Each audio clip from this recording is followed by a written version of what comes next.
Hi friends, welcome back to my YouTube channel. ಹೇಗಿದ್ದೀರಾ? ಎಲ್ಲರೂ ಚೆನ್ನಾಗಿದ್ದೀರಾ ಅಂತ ಭಾವಿಸ್ತೀನಿ. ನಾನು ಕೂಡ ಸೂಪರ್ ಆಗಿದ್ದೀನಿ. ಬನ್ನಿ ಫ್ರೆಂಡ್ಸ್, ಇವತ್ತಿನ ಬ್ಲಾಗ್ ಸ್ಟಾರ್ಟ್ ಮಾಡೋಣ. ಇವತ್ತು ಮನೆ ಕೆಲಸ ಎಲ್ಲ ಮಾಡಿಕೊಂಡು, ಮನೆ ಕೆಲಸ ಅಂದ್ರೂ ಹಸ್ಬೆಂಡ್ಗೆ ಟಿಫನ್ ಬಾಕ್ಸ್ ಕಟ್ಟಿ, ನಾನು ಮಕ್ಕಳು ಎಲ್ಲ ಸ್ನಾನ ಮುಗಿಸಿ ದೇವಸ್ಥಾನಕ್ಕೆ ಬಂದಿದ್ದೀವಿ. ಒಂದು ಸ್ವಲ್ಪ ಅವಾಗವಾಗ ದೇವಸ್ಥಾನಕ್ಕೆ ಬಂದ್ರೇ ಚೆನ್ನಾಗಿರುತ್ತೆ ಫ್ರೆಂಡ್ಸ್. ಇದು ಹನುಮಾನ್ ಟೆಂಪಲು ಮತ್ತು ಎಷ್ಟು ನಾಲ್ಕು ಜನ ಅಂದರೆ ಸಾಯಿಬಾಬಾ, ಶಿವ ಟೆಂಪಲ್ ಎಲ್ಲ ಒಂದೇ ಟೆಂಪಲಲ್ಲಿ ಇದೆ ಫ್ರೆಂಡ್ಸ್. ಹಾಗಾಗಿ ಸ್ವಲ್ಪ ಹೋಗಿ ಬಂದರೆ ಚೆನ್ನಾಗಿ ಅನಿಸುತ್ತೆ ಅಂದ್ಬಿಟ್ಟು ಸ್ವಲ್ಪ ಲೇಟಾಗೇ ಬಂದಿದ್ವಿ ಫ್ರೆಂಡ್ಸ್. ಹಾಗಾಗಿ ಅಲ್ಲಿ ಹನುಮಾನ್ ಟೆಂಪಲು ಮತ್ತು ಹನುಮಾನ್ ಏನು ಮಂದಿರ ಇದೆ ಅಲ್ವಾ, ಅಲ್ಲೂ ಏನು ಡೋರ್ ಇದೆ ಅಲ್ವಾ, ಹಾಗಾಗಿ ಇಲ್ಲಿ ಎರಡೂ ಡೋರು ಬಂದಾಗಿತ್ತು. ಹಾಗಾಗಿ ಪರವಾಗಿಲ್ಲ ಅಂದ್ಬಿಟ್ಟು ಸ್ವಲ್ಪ ನೆಮ್ಮದಿ ಆದರೂ ಸಿಗುತ್ತೆ ಅಂದ್ಬಿಟ್ಟು ಅಷ್ಟೇ ಸ್ವಲ್ಪ ಟೆಂಗದು ಹೊಡೆದು ಎಲ್ಲ ದೇವರಿಗೆ ಅಗರಬತ್ತಿ ಎಲ್ಲ ಹಚ್ಚಿಬಿಟ್ಟು ನೋಡಿ. ಟೆಂಪಲ್ಲು ಮತ್ತೊಂದು ಸರ್ತಿ ಕೂಡ ನಾನು ರಾಮನವಮಿ ದಿವಸ ಕೂಡ ಹೋಗಿದ್ದೆ, ಆದರೆ ಸರಿಯಾಗಿ ನಿಮಗೆ ಅಲ್ಲಿ ಶೇರ್ ಮಾಡಲಿಕ್ಕಾಗಿಲ್ಲ.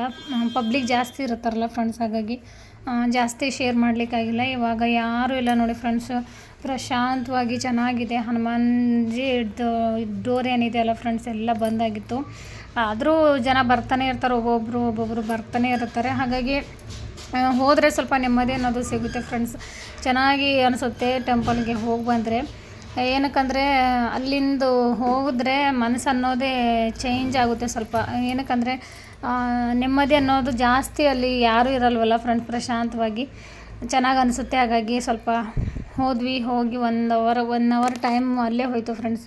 ಮನೆಗೆ ಹೋಗಬೇಕು ಅಂದರೆ ನಾನು ಸ್ವಲ್ಪ ಎಲ್ಲ ಟೆಂಗೆಲ್ಲ ಹೊಡೆದು ಎಲ್ಲ ದೇವರಿಗೆ ಅಗರಬತ್ತಿ ಎಲ್ಲ ಮುಟ್ಟಿಸಿ ಸ್ವಲ್ಪ ಕೂತ್ಕೊಂಡು ಆಮೇಲೆ ಹೋಗ್ತೀವಿ. ಅಲ್ಲಿವರೆಗೂ ಇವರಿಗೂ ಸ್ವಲ್ಪ ಆಡ್ಲಿಕ್ಕೆ ಬರುತ್ತೆ. ಇಲ್ಲಿ ಏನಕ್ಕಂದರೆ ಇಲ್ಲಿ ಪ್ಲೇಸ್ ಅನ್ನೋದು ಕಡಿಮೆ ಇರುತ್ತೆ ಫ್ರೆಂಡ್ಸ್. ನಮ್ಮ ಮನೆ ಸೈಡು ಇದೇ ಜಾಸ್ತಿ, ಆದರೆ ಹೊರಗಡೆ ಆಗಲ್ಲ. ಇಲ್ಲಿ ಟೆಂಪಲಲ್ಲಿ ಅಂದರೆ ಸ್ವಲ್ಪ ಜಾಸ್ತಿ ಪ್ಲೇಸ್ ಇರುತ್ತೆ ನೋಡಿ. ಟೆಂಗ್ ಹೊಡಿತಾ ಇದ್ದೀನಿ. ಡೋರ್ ಹಾಕಿದ್ರೂ ನಾವು ಏನು ಟೆಂಗ್ ಹೊಡಿತೀವಲ್ಲ, ಆ ನೀರು ಹನುಮಾನಿಗೆ ಮುಟ್ಟಿದ್ರೆ ಸಾಕು ಫ್ರೆಂಡ್ಸ್, ಅಲ್ಲಿ ಟೆಂಗ್ ಹೊಡೆದಿದ್ದಕ್ಕೂ ಸಾರ್ಥಕ ಆಗುತ್ತೆ ಅಂತಾರೆ. ಹಾಗಾಗಿ ನಾನು ನೀರು ಚಿಂಪಡಿಸಿದ್ದೀನಿ ನೋಡಿ. ಅವಾಗ ಜಸ್ಟ್ ಒಂದು 10-20 ನಿಮಿಷ ಆಗಿತ್ತು ಅನ್ಕೋತೀನಿ ಫ್ರೆಂಡ್ಸ್. ಡೋರ್ ಬಂದ್ ಮಾಡಿಬಿಟ್ಟು ಅವಾಗ ಹೋಗಿದ್ವಿ. ಸ್ವಲ್ಪ ಲೇಟೇ ಆಗಿತ್ತು. ಲೇಟ್ ಅಂದ್ರೂ 11-10 ಹತ್ರ ಆಗಿತ್ತು ಫ್ರೆಂಡ್ಸ್. ಹಾಗಾಗಿ 11 ಜಾಸ್ತಿನೇ ಅನ್ಕೋತೀನಿ ಫ್ರೆಂಡ್ಸ್. ಏನಕ್ಕಂದರೆ ಟೈಮ್ ನೋಡಿಲ್ಲ ನಾನು ಸ್ಟಾರ್ಟ್ ಮಾಡುವಾಗ. ಇವಾಗ ಕೊಬ್ಬರಿಕಾಯಿ ಎಲ್ಲ ಹೊಡೆಯೋದಾಯಿತು. ಇವಾಗ ಎಲ್ಲ ಸುತ್ತಮುತ್ತ ಎಲ್ಲ ನೀವೇ ನೋಡಿ, ಗಣೇಶ ಆಗಲಿ, ಸಾಯಿಬಾಬಾ ಆಗಲಿ, ಶಿವ ಟೆಂಪಲ್ ಆಗಲಿ, ಪ್ರತಿಯೊಬ್ಬರು ಒಂದೇ ಟೆಂಪಲಲ್ಲಿ ಇದ್ದಾರಲ್ವ ಫ್ರೆಂಡ್ಸ್. ಹಾಗಾಗಿ ಚೆನ್ನಾಗಿ ಅನಿಸುತ್ತೆ. ಹೋದ್ರೂ ಸ್ವಲ್ಪ ಆರಾಮಾಗಿ ನೆಮ್ಮದಿ ಸಿಗುತ್ತೆ. ಹೋಗಿ ಕೂತ್ಕೊಂಡ್ರೆ ಸ್ವಲ್ಪ ಕೈ ಮುಗಿದ್ರೆ ಸಾಕು ಫ್ರೆಂಡ್ಸ್, ಚೆನ್ನಾಗಿ ಅನಿಸುತ್ತೆ. ಒಳಗಡೆಯಿಂದ ನೋಡಿ ಫ್ರೆಂಡ್ಸ್, ಹನುಮಾನ್ಗೆ ಎಷ್ಟು ಬಟ್ಟೆ ಆಗಲಿ ಎಲ್ಲ ಆಗಲಿ ಎಷ್ಟು ಚೆನ್ನಾಗಿ ರೆಡಿ ಮಾಡಿ ಕೂಡಿಸಿದ್ದಾರೆ, ತಯಾರಿ ಮಾಡಿಸ್ತಾರೆ. ಡೈಲಿ ಇದೇ ಥರ ನೋಡಿ, ಅಂದರೆ ಬಟ್ಟೆ ಬೇರೆ ಡೈಲಿ ಇರುತ್ತೆ ಫ್ರೆಂಡ್ಸ್. ಇವತ್ತು ಈ ಬಟ್ಟೆ ಇದ್ದರೆ ನಾಳೆ ರೆಡ್ ಕಲರು, ಯೆಲ್ಲೋ ಕಲರ್ ಈ ಥರ ಇರುತ್ತೆ. ಹಾಗಾಗಿ ಕ್ಲಿಯರಾಗಿ ನೋಡ್ಕೊಳ್ಳಿ ಫ್ರೆಂಡ್ಸ್. ಏನಕ್ಕಂದರೆ ಈ ಡೋರ್ ಬಂದ್ ಮಾಡಿದ್ರೆ, ನಾನು ದೂರಿಂದ ತೋರಿಸಿದ್ರೆ ನಿಮಗೆ ಕಾಣಿಸೋದಿಲ್ಲ ನೋಡಿ. ಎಷ್ಟು ಚೆನ್ನಾಗಿ ದೊಡ್ಡ ಟೆಂಪಲ್ ಅಂತಲೇ ಹೇಳ್ಬೋದು ಫ್ರೆಂಡ್ಸ್.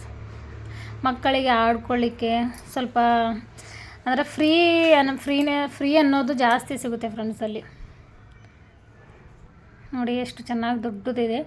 ಆಲ್ರೆಡಿ ಡೋರ್ ಲಾಕ್ ಮಾಡಿದಾರಲ್ಲ, ಸ್ವಲ್ಪ ಬೇಜಾರಾಗುತ್ತೆ ಫ್ರೆಂಡ್ಸ್. ಪೂಜೆ ಎಲ್ಲ ಆದಮೇಲೆ ಅಲ್ಲಿ ಏನು ಗಲ್ಲ ಇರುತ್ತಲ್ಲ, ಅದಕ್ಕೆ ಇಬ್ಬರು ಸೇರಿ 11 ರೂಪೀಸ್ ಹಾಕಿದ್ದಾರೆ ಫ್ರೆಂಡ್ಸ್ ಗಲ್ಲದಲ್ಲಿ. ಅವಲ್ಲಿ ನಂದಿ ಇದ್ದರೆ ಅಲ್ಲಿ ಈ ಥರ ನೋಡಿ, ಕಿವಿಯಿಂದ ನೋಡಿ ಶಿವನಿಗೆ ನೋಡ್ತಾ ಕೇಳ್ಕೊಂಡ್ರೆ ಏನೋ ನಿಜ ಆಗುತ್ತಾ ಅಂತ ಅಂತಾರಲ್ವ, ಹಾಗಾಗಿ ಕೇಳ್ಕೊತಾ ಇದ್ದಾನೆ. ಎಲ್ಲ ಪೂಜೆ ಎಲ್ಲ ಆದಮೇಲೆ ಸ್ವಲ್ಪ ಕೂತ್ಕೊಂಡಿದ್ದೀವಿ ನೋಡಿ ಫ್ರೆಂಡ್ಸ್. ಅಲ್ಲಿ ಫ್ಯಾನು ಇರಲಿಲ್ಲ, ಇದೆ ಮೇಲೆ, ಆದ್ರೂ ಅಷ್ಟು ಜಾಸ್ತಿ ಗಾಳಿ ಬರ್ತಾಯಿಲ್ಲ. ಈ ಕಡೆ ಆ ಕಡೆ ಅದು ಸೈಡಿಗೆ ಕಿಟಕಿ ಇದಾವಲ್ಲ ಫ್ರೆಂಡ್ಸ್, ಅಲ್ಲಿಂದನೇ ಜಾಸ್ತಿ ಗಾಳಿ ಬರ್ತಾಯಿತ್ತು. ಅಂದರೆ ಈ ಟೆಂಪಲಲ್ಲಿ ಹೊಸ ಟೆಂಪಲ್ ಇದೆ ಅಲ್ಲ ಫ್ರೆಂಡ್ಸ್, ಹಾಗಾಗಿ ಒಂದು ಸ್ವಲ್ಪ ಕೂಲ್ನೆಸ್ ಅನ್ನೋದು ಜಾಸ್ತಿ ಇದೆ. ಯಾರೂ ಕೂಡ ಜಾಸ್ತಿ ಜನ ಕೂಡ ಇರಲಿಲ್ಲಲ್ವ, ಹಾಗಾಗಿ ಮಿನಿಮಮ್ ಒಂದು ಹಾಫ್ ಆನ್ ಅವರ್ ಆದರೂ ಕೂತ್ಕೊಂಡೆ ಫ್ರೆಂಡ್ಸ್. ಹಾಫ್ ಆನ್ ಅವರ್ ಕೂತ್ಕೊಂಡು ಮನೆಗೆ ಹೋಗಬೇಕು. ಫುಲ್ಲು ಹೊರಗಡೆ ನೋಡಿದ್ರೆ ಬಿಸಿಲಿಗೋಸ್ಕರ ಮುಖ ಹೆಂಗೆ ಕಾಣಿಸ್ತಾ ಇದೆ ನೋಡಿ ಫ್ರೆಂಡ್ಸ್, ಮಂಜು ಥರ ಹೊಗೆ ಥರ ಕಾಣಿಸ್ತಾ ಇದೆ. ಅದು ಬಿಸಿಲು ಮೇನ್ ಅಂದರೆ ಹೊರಗಡೆ ಹೋಗ್ಬೇಕಂದ್ರೆ ಬಿಸಿಲಿಗೆ ಭಯ ಆಗ್ತಾಯಿದೆ ಫ್ರೆಂಡ್ಸ್. ಇವಾಗ ಎಲ್ಲ ಪೂಜೆ ಎಲ್ಲ ಮುಗಿದು ಆದಮೇಲೆ ಮನೆಗೆ ಹೋದ್ಮೇಲೆ ಸಿಗ್ತೀನಿ ಫ್ರೆಂಡ್ಸ್. ಇವಾಗ ಮನೆಗೆ ಹೋಗ್ತೀನಿ, ತುಂಬ ಲೇಟಾಗಿದೆ ನೋಡಿ. ಒಂದು ಕೊಬ್ಬರಿಕಾಯಿ 2 ಇರುತ್ತಲ್ಲ, ಒಂದು ದೇವ್ರ ಹತ್ರನೇ ಇಟ್ಟಿದ್ದೀನಿ. ಇವಾಗ ಮನೆಗೆ ಹೋಗೋಣ ಫ್ರೆಂಡ್ಸ್. ರೋಡ್ ಮೇಲೆ ವಿಡಿಯೋ ಮಾಡಲಿಕ್ಕೆ ಆಗಲ್ಲ. ಇವಾಗ ಇನ್ನೊಂದು ಸರ್ತಿ ನೋಡ್ಕೊಂಡು ಬಿಡಿ ಫ್ರೆಂಡ್ಸ್. ಸೂಪರಾಗಿ ರೆಡಿ ಮಾಡ್ತಾರೆ. ಅವರು ಒಳಗಡೆ ಇದ್ದಾರೆ, ನಾನು ಹೋದರೆ ತಾನೇ ಬರ್ತಾರೆ ಅಂದ್ಬಿಟ್ಟು ನಾನು ಕರೀಲಿಲ್ಲ ಅವರಿಗೆ. ನಾನು ಕಾಣಿಸ್ಕೊಂಡಿಲ್ಲ ಅಂದರೆ ಅವರೇ ಬರ್ತಾರೆ ಫ್ರೆಂಡ್ಸ್. ಹಾಗಾಗಿ ಹೋಗ್ತಾಯಿದ್ದೀನಿ. ಲೇಟಾಗಿದ್ದೆ ನೋಡಿ. ಬಿಸಿಲು ನೋಡಿ ಫ್ರೆಂಡ್ಸ್, ಮುಖ ಕೂಡ ಸರಿಯಾಗಿ ಕಾಣಿಸ್ತಾ ಇಲ್ಲ ನೋಡಿ ಫ್ರೆಂಡ್ಸ್. ಫುಲ್ಲು ಮಂಜು ಥರ ಕಾಣಿಸ್ತಾ ಇದೆ. ಓಕೆ ಫ್ರೆಂಡ್ಸ್, ಮನೆಗೆ ಹೋದ್ಮೇಲೆ ಸಿಗ್ತೀನಿ. ರೋಡ್ ಮೇಲೆ ಮಾಡಲಿಕ್ಕೆ ಆಗಲ್ಲ, ಹಾಗಾಗಿ ಮನೆಗೆ ಹೋದ್ಮೇಲೆ ಸಿಗ್ತೀನಿ ನಾನು. ಓಕೆ, ಅಂತೂ ಮನೆಗೆ ಬಂದ್ವಿ. ಮನೆಗೆ ಬಂದು ಫುಲ್ ಬಿಸಿಲಾಗಿತ್ತಲ್ಲ ಫ್ರೆಂಡ್ಸ್. ಬಟ್ಟೆ ಒಗೆಯೋ ಹಾಗಾಗಿ ಬಟ್ಟೆ ಒಗೆದು ಒಂದು ಸ್ವಲ್ಪ ಊಟ ಮಾಡಿ 1-2 ಅವರ್ ನಿದ್ದೆ ಮಾಡಿ ಮತ್ತೆ ನಿಮ್ಮ ಜೊತೆ ಜಾಯಿನ್ ಆಗಿದ್ದೀನಿ. ಸ್ವಲ್ಪ ಟೆಂಪಲ್ಗೆ ಹೋದರೆ ಒಂಥರ ಮನಸ್ಸು ಒಂಥರ ಚೆನ್ನಾಗಿ ಅನಿಸುತ್ತೆ ಫ್ರೆಂಡ್ಸ್. ಏನಕ್ಕಂದರೆ ಒಂದು ಮಿನಿಮಮ್ ಅಂದರೆ 1-2 ತಿಂಗಳಾಯಿತು ನಾನು ಟೆಂಪಲ್ಗೆ ಹೋಗಿಲ್ಲ. ಚೆನ್ನಾಗಿ ಅನ್ನಿಸ್ತಾ ಇತ್ತು ಫ್ರೆಂಡ್ಸ್. ಏನಕ್ಕಂದರೆ ಮನಸ್ಸಲ್ಲಿರೋದೆಲ್ಲ ಕೇಳ್ಕೊಂಡು ಮನಸ್ಸು ಒಂಥರ ಹಗುರ, ಅಂದರೆ ಮನಸ್ಸು ಖಾಲಿ ಆಗೋಗ್ಬಿಡುತ್ತೆ. ಆ ಥರ ಫೀಲ್ಸ್ ಅನ್ನೋದು ಬರುತ್ತೆ ಫ್ರೆಂಡ್ಸ್ ನನಗಂತೂ. ಏನಕ್ಕಂದರೆ ಇವಾಗ ಯಾರ ಹತ್ರನೂ ನಾವು ಜಾಸ್ತಿ ಹೇಳ್ಕೊಳ್ಳಲ್ಲ. ಇವಾಗ ಹೇಳೋದು, ಇವಾಗ ಮನಸ್ಸಲ್ಲಿರೋದು ಹೆಣ್ಮಕ್ಳು ಜಾಸ್ತಿ ಹೇಳ್ಕೊಳ್ಳಲ್ಲ. ಹೇಳ್ಕೊಂಡ್ರೂ ಯಾರು ಸ್ವಂತದವರು ಅಂದರೆ ತಾಯಿ ಅಥವಾ ಅಕ್ಕಂದಿರು ಆ ಥರ ಇರ್ತಾರಲ್ಲ, ಆ ಥರ ಜನರಿಗೆ ಹೇಳ್ಕೊತಾರೆ. ಆದರೆ ನಾನು ಯಾರಿಗೆ ಹೇಳ್ಕೊಳ್ಳಲ್ವಲ್ಲ, ಹಾಗಾಗಿ ಮನಸ್ಸಲ್ಲಿದ್ದು ಸ್ವಲ್ಪ ಕೇಳ್ಕೊಂಡು ಬಂದರೆ ಮನಸ್ಸೆಲ್ಲ ಖಾಲಿ ಚೆನ್ನಾಗಿ ಅನಿಸುತ್ತೆ ಫ್ರೆಂಡ್ಸ್. ಹಾಗಾಗಿ ರೆಸ್ಟ್ ಹಾಗೆ ಮತ್ತು ಬಂದಾದಮೇಲೆ ನಿದ್ದೆ ಕೂಡ ಮಾಡ್ತಾನಲ್ಲ, ಹಾಗಾಗಿ ಸ್ವಲ್ಪ ಚೆನ್ನಾಗಿ ಅನ್ನಿಸ್ತಾ ಇದೆ. ಇವಾಗ ಬಟ್ಟೆ ಎಲ್ಲ ಒಗೆದು 1-2 ಅವರ್ ನಿದ್ದೆ ಮಾಡಿ ಸಿಕ್ಕಿದ್ದೀನಿ. ಮತ್ತು ಮನೆಗೆ ಮತ್ತೆ ಸಂಜೆ ಅಡುಗೆ ಮಾಡಬೇಕು. ಇನ್ನೂ ರೀಲ್ಸು ನಿಮಗೆ ಇಷ್ಟ ಆದರೆ ನನಗೆ ಕಮೆಂಟ್ ಮೂಲಕ ತಿಳಿಸೋದು ಮಾತ್ರ ಮರಿಬೇಡಿ ಫ್ರೆಂಡ್ಸ್, ಓಕೆನಾ. ಅದೊಂದು ಮಕ್ಕಳು ಕೂಡ ಅಂದರೆ ಟೆಂಪಲ್ಗೆ ಹೋಗಿ ಬಂದಿದ್ದೀವಲ್ಲ, ಅವರಿಗೂ ಸ್ವಲ್ಪ ಆಡ್ಕೊಳ್ಳಿಕ್ಕೆ ಸ್ವಲ್ಪ ಟೈಮ್ ಸಿಕ್ತು. ಮಕ್ಕಳು ಕೂಡ ತುಂಬ ಖುಷಿಯಾಗಿದ್ದಾರೆ. ಟೆಂಪಲ್ಗೆ ಹೋದರೆ ಈ ಥರ ಸ್ಯಾರಿ ಉಟ್ಟೇ ಹೋದ್ರೇ ಚೆನ್ನಾಗಿರುತ್ತೆ ಫ್ರೆಂಡ್ಸು. ನಾವು ಡ್ರೆಸ್ ಏನು ತೊಗೋತೀವಲ್ಲ, ಅವು ಬೇರೆ ಲುಕ್ ಇರುತ್ತೆ ಬಿಡಿ. ನಾನು ಹೇಳೋದು ನೀವು ಕೇಳೋದು ಅದು ಬೇಡ. ಇವಾಗ ಸ್ಯಾರಿ ಉಟ್ಕೊಂಡು ಹೋದ್ರೇ ಸ್ವಲ್ಪ ಚೆನ್ನಾಗಿ ಅನಿಸು ಟೆಂಪಲ್ಗೆ ಹೋಗಿ ಬಂದರೆ.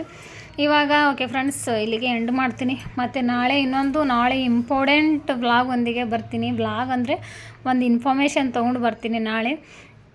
ಏನಕ್ಕಂದರೆ ಇನ್ಫಾರ್ಮೇಷನ್ ಪ್ರತಿಯೊಬ್ಬರಿಗೂ ಯೂಸ್ ಆಗುತ್ತೆ ಫ್ರೆಂಡ್ಸ್, ಹಾಗಾಗಿ ಹೇಳ್ತಾ ಇದ್ದೀನಿ. ಇನ್ನೊಂದು ವೀಡಿಯೋದೊಂದಿಗೆ ಸಿಗ್ತೀನಿ. ಹಾಗೆ ಹೊಸದಾಗಿ ನೋಡೋರು ಲೈಕ್, ಶೇರ್, ಸಬ್ಸ್ಕ್ರೈಬ್ ಮಾಡೋದು ಮಾತ್ರ ಮರಿಬಿಡಿ. ಇಲ್ಲಿ ಎಷ್ಟು ಕೂಲರ್ ಆನ್ ಇದ್ರೂ ಏನಿದ್ರು ಬಿಸಿಲು ಅನ್ನೋದು ಹೋಗ್ತಾ ಇಲ್ಲ ಫ್ರೆಂಡ್ಸ್. ಸೆಕೆ ಜಾಸ್ತಿ ಇದೆ, ಹಾಗಾಗಿ ಎಷ್ಟು ನಾವು ಮಾತಾಡಿದ್ರೂ ನೀರು ಬರ್ತಾನೆ ಇದೆ. ನನ್ನ ಮುಖ ನೋಡಿ ಫ್ರೆಂಡ್ಸ್ ಹೆಂಗೆ ಕಾಣಿಸ್ತಾ ಇದೆ. ಫುಲ್ಲು ಈ ಕಡೆ ನೀರು ಜಾಸ್ತಿ ಕಾಣಿಸ್ತಾ ಇದೆ. ಈ ವಿಡಿಯೋ ಇಲ್ಲಿಗೆ ಎಂಡ್ ಮಾಡ್ತೀನಿ. ಮತ್ತು ಇನ್ನೊಂದು ಇನ್ಫಾರ್ಮೇಷನ್ ಒಂದಿಗೆ ಸಿಗ್ತೀನಿ, ಓಕೆನಾ ಫ್ರೆಂಡ್ಸ್. ಸ್ವಲ್ಪ ನನಗೆ ಅದು ಮೈಕ್ ತೊಗೊಳ್ಳೋದಿದೆ. ನನ್ನ ವಾಯ್ಸು ಸರಿಯಾಗಿ ಬರ್ತಾಯಿಲ್ಲ ಅಂದ್ಬಿಟ್ಟು ವ್ಲಾಗ್ ಮಾಡ್ತಾಯಿಲ್ಲ ಅಷ್ಟೇ. ಅದಕ್ಕೆ ಬಿಟ್ಟರೆ ಇನ್ನೇನಿಲ್ಲ ಫ್ರೆಂಡ್ಸ್. ಅದಕ್ಕೆ ನಾನು ಅದು ಮೈಕ್ ಏನು ಇಲ್ಲಿ ನಾವು ಕತ್ತಲ್ಲಿ ಕುತ್ತಿಗೆಯಲ್ಲಿ ಇಟ್ಕೊತೀವಲ್ಲ, ಆ ಮೈಕಿಗೋಸ್ಕರ ವೆಯ್ಟ್ ಮಾಡ್ತಾಯಿದ್ದೀನಿ. ಇಲ್ಲಾಂದರೆ ನಾನು ವಾಯ್ಸು ಏನು ಹೇಳ್ಬೇಕಂದ್ರೆ ವಾಯ್ಸ್ ರೆಕಾರ್ಡ್ ಕೊಡ್ತಾಯಿದ್ರೂ ಸರಿಯಾಗಿ ಬರ್ತಾಯಿಲ್ಲ. ಅದಕ್ಕೋಸ್ಕರ ಕಾರಣದಿಂದ ಮಾಡ್ತಾಯಿಲ್ಲ ಅಷ್ಟೇ, ಓಕೆನಾ ಫ್ರೆಂಡ್ಸ್. ಬಾಯ್ ಎಲ್ಲರಿಗೂ.